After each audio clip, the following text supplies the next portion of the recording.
Sober up.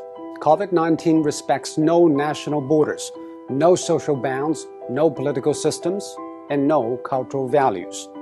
It hits us just as hard. It levels the world. Facing the pandemic, it is not what happened matters. It is how we respond. For almost a month, it infected thousands in Wuhan in a day, and every hospital bed was occupied. Now, empty beds and closed wards in the city. How did China make it? It is nothing new, but it's worthy to know. According to an initial WHO report, an infected person appears to spread it to an average of 2.6 people.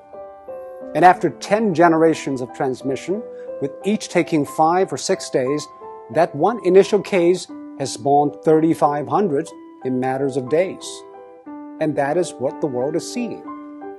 What China did is to break the cycle by human intervention. The scale unprecedented in history. Extreme, draconian, and aggressive. These are the words used to describe China's response. But now, people have come to terms with the new norm, lockdown. Some people say, isn't that a violation of individual rights?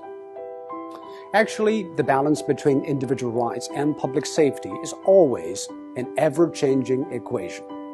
After 9/11, all the airports in the world began to impose draconian safety checks on passengers, and people accepted it because we traded a little of our freedom for the greater good of the public.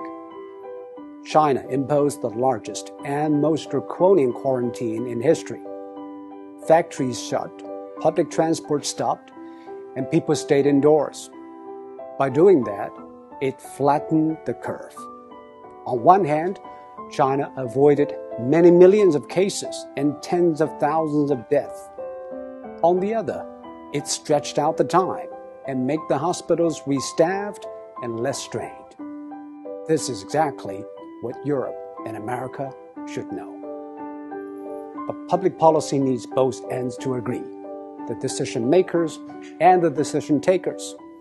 Quarantine is indeed extreme and extremely restrictive. It needs the people in lockdown to be honest and cooperative. I think what the people of Wuhan did was exceptional. They had the courage, tenacity, and resilience to stay housebound for days, weeks, and months.